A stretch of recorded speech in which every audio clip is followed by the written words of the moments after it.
और अपने आशीर्वचन इन प्रशिक्षणार्थियों को जो 12 दिवसीय आपदा मित्र का प्रशिक्षण लिए हैं वो देने का कष्ट करेंगे। सम्माननीय संजीव अग्रवाल जी।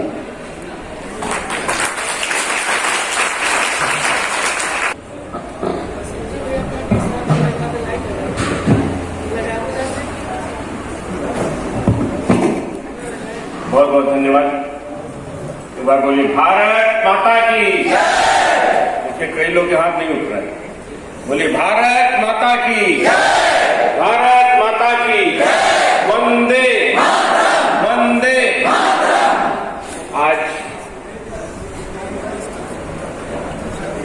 केंद्र व प्रदेश सरकार के संयुक्त तत्वाधान में चल रही इस आपदा मित्र योजना के तहत में यहां पर उपस्थित मुख्य अतिथि की आसंदी पर विराजमान भारतीय जनता पार्टी के जिले के महामंत्री और न जाने कितने दायित्वों में रहते हुए आज आप सिंगरौली विकास प्राधिकरण के अध्यक्ष हैं, जो कि मध्य प्रदेश सरकार के द्वारा कैबिनेट मंत्री का दर्जा भी दिया गया है, और कार्यक्रम की अध्यक्षता कर रही इस वार्ड की जुझारू और भारत मंच पर विराजमान आदरणीय एसडी कोल जी, आदरणीय झा साहब और जो मेरे प्यारे युवा साथियों। दोस्तों, हम जब पैदा होते हैं तब से लेकर के अंतिम दौर तक हमारी कई जिम्मेदारियां होती हैं। सामाजिक जिम्मेदारियां होती हैं, पारिवारिक जिम्मेदारियां होती हैं, राजनीतिक जिम्मेदारियां होती हैं और भी कई तरह की ऐसी जिम्मेदारियां होती हैं जिनका हमको निर्वहन करना होता है। लेकिन कई बार कहा गया है कि सेवा, आज आप कोई व्यक्ति किसी आपदा में हो और उस व्यक्ति की आपके द्वारा मदद की जाए तो कितना बड़ा काम होगा यह अभी आपको एहसास नहीं होगा। जिस दिन कोई आपदा में होगा और आपके द्वारा दिए गए आज के प्रशिक्षण का उपयोग उस व्यक्ति के लिए जब आप करेंगे और उसका जीवन बचेगा, तब आपको और उस व्यक्ति को समझ में आएगा कि यह आपदा मित्र योजना का फायदा क्या है।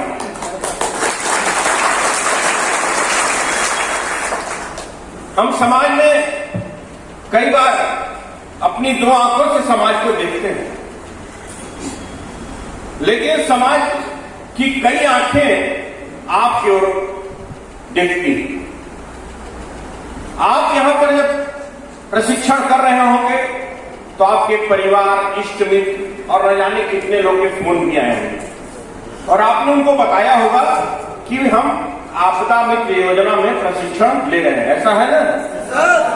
तो जब आपने बताया होगा तो आज आपसे उम्मीद उनकी होगी कि नहीं होगी? तो उस उम्मीद पर खरा आपको उतरना है कि नहीं उतरना? तो मैं आपसे एक ही निवेदन करूंगा कि जो आपने 12 दिन की तपस्या की, मैं इसको तपस्या का नाम देता हूं, जो आपने इन 12 दिनों की तपस्या की है, इन 12 दिनों के रिजल्ट देने का जब समय आएगा तो आप कभी पीछे मत हटिए। नहीं हटेंगे ना? बिल्कुल नहीं हटेंगे। बहुत अच्छा। तब आपको समझ में आएगा कि हमने 12 दिन अपने जीवन के जो अनमोल क्षण इतने लोगों के साथ बिताए हैं, उसका क्या आनंद है। और एक और आग्रह करूंगा, एक दूसरे से आप लोग अपने नंबर भी शेयर कीजिएगा। एक दूसरे से बच्चे बच्चियां सब अपने अपने नंबर भी शेयर कीजिएगा। यहाँ एक आपदा मित्र योजना तो है ही है, अगर आप आपस में एक अच्छे मित्र भी बनते हैं तो जो मित्र होता है कभी अगर आप कुछ भूल भी रहे हैं इसमें सिखाई गई चीजों को, तो आप उनसे मिल करके, उनसे बात करके उस चीज को पूछ भी सकते हैं।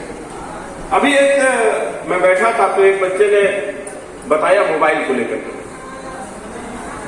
मित्रों, अभी आप लोग की जो उम्र है वह इस देश को संभालने की उम्र की ओर अग्रसर हो रही है। मोबाइल के दो पहलू हैं, पॉजिटिव और निगेटिव। यह आपके ऊपर डिपेंड करता है, यह आपके ऊपर निर्भर करता है कि आप किस पहलू को ग्रहण करना चाहते हैं। अगर आप समाज के बीच में अपने आप को अच्छे रूप से प्रदर्शित करना चाहते हैं, समाज के बीच में अपने आप को स्थापित करना चाहते हैं, तो मेरा इस मंच से एक ही आग्रह है दोस्तों कि जब कभी भी आप मोबाइल का उपयोग करें तो सदुपयोग करें, दुरुपयोग नहीं करें। इस मोबाइल के अंदर बहुत चीजें हैं। आज इंटरनेट का जमाना है, हर चीज, पूरे दुनिया की चीजें इसके अंदर हैं, लेकिन आपको ग्रहण क्या करना है? आपको ग्रहण करना है इसमें से अच्छाइयां। आपको इसके अंदर ग्रहण करना है आपका अपना भविष्य। आपको इसके अंदर ग्रहण करना है इस देश के लिए राष्ट्रभक्ति। आज जिस तरह से इस देश के यशस्वी प्रधानमंत्री माननीय नरेंद्र भाई मोदी जी, आप सबसे कुछ छुपा नहीं है, इस देश से कुछ छुपा नहीं है। आज विश्व की धरती पर विश्व के नेता बने हैं, और आज जब भी पूरे विश्व में कहीं भी वो जा रहे हैं, तो आज जिस तरह से भारत का उनका सम्मान हो रहा है, तो मैं तो इस मंच के माध्यम से कहना चाहूंगा, यह सम्मान नरेंद्र मोदी जी का नहीं, यह सम्मान भारत देश का हो रहा है।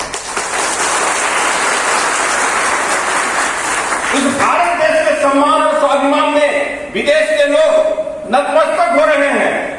तो आज कहीं न कहीं मोदी जी की जितनी योजनाएं हैं वह समाज की अंतिम पंक्ति में खड़े हुए व्यक्ति को कहीं न कहीं फायदा पहुंचा रहे हैं।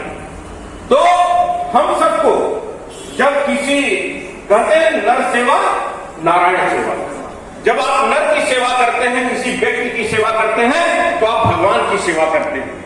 तो जब भगवान की सेवा के लिए आप आगे अग्रेसिव होते हैं, तो भगवान भी एक समय आने पर आपकी सेवा करने से पीछे नहीं होता। तो मैं आप सभी युवा साथियों से एक ही आग्रह करूंगा, युवा का उल्टा क्या होता है? वायु। वायु में कितना दम होता है? वायु में दम होता है कि वो बड़े बड़े दरख्त को भी उखाड़ के फेंक देता है। तो आप सोचिए, युवा शब्द के अपोजिट जो वायु है उसमें इतना दम है, तो युवाओं में कितना दम होना चाहिए, यह आप पर निर्भर करता है। आपको समाज के बीच में जाकर के समाज के हर व्यक्तियों की मदद करना, जिससे समाज में यह समझ में आए कि इन 12 दिनों में शासन के द्वारा दिए गए, आपको सिखाए गए कार्यों का आप जब समाज में स्पष्टीकरण और उसको प्रस्तुतिकरण करेंगे, तब जाकर के समाज यह मानेगा कि वास्तविक हमारे बच्चे, हमारे युवा समाज के लिए कितने उपयोगी हैं। और मैं अपने युवा साथियों से एक आग्रह और करूंगा, आज नशा समाज के नाश की जड़ है। आप सब नशे से दूर रहें। नशे में न जाने कितनी गलतियां होती हैं, आप स्वयं करते हैं, सामने वाला भी करता है। नशे से स्वयं दूर रहें, नशे से लोगों को दूर रहने का सुझाव दें, और समाज के बीच में अपनी उपस्थिति दिखा करके अपने आप को स्थापित करें। हमारी युवा साथी बहनें भी बैठी हुई हैं। मैं आप सबसे विशेष आग्रह करूंगा, आज के इस इंटरनेट के युग में जिस तरह से रील्स बना करके और भी कई चीजों को, गलत तरीकों को दिखा करके समाज को गलत जगह पर ले जाने की कार्य योजना लोग बना रहे हैं। लोग अपने आप को हट करके बताते हैं जिससे मुझे लाइक्स मिले, कमेंट्स आए और उसका मुझे पैसा मिले।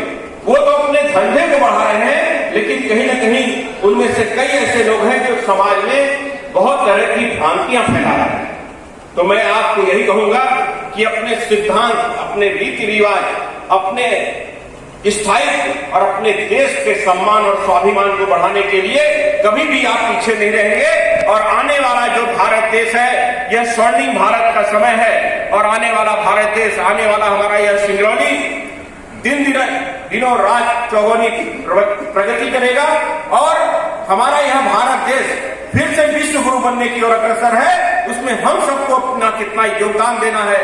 हम सब एक गिलहरी के माफिक भी, जब राम सेतु बन रहा था तो उसमें गिलहरी ने अपने पानी में जाती थी और कंकड़ को लपेट करके उस राम सेतु के ऊपर मिट्टियां डालती थी। तो किसी ने पूछा कि गिलहरी कितनी तेरी मिट्टी से इसमें पुल बन जाएगा, तो गिलहरी ने एक ही शब्द का जवाब दिया कि पुल बनेगा तो कम से कम आने वाली पीढ़ियां मुझे याद करेंगी कि एक गिलहरी ने भी उस पुल को बनाने में अपना योगदान दिया। तो आप सबको समाज को खड़ा करने के लिए, इस देश को आगे बढ़ाने के लिए आप सबको मिलकर के उस गिलहरी की भांति ही समाज के साथ मिलकर के समाज को आगे बढ़ाने के लिए आप सबको काम करना होगा। इन्हीं बातों के साथ यह श्रावण मास चल रहा है, भगवान भोलेनाथ से एक ही आग्रह विनय निवेदन करूंगा कि आप सबका और पूरे सिंगरौली का भला करें। इन्हीं बातों के साथ जय हिंद, जय भारत, वंदे मातरम।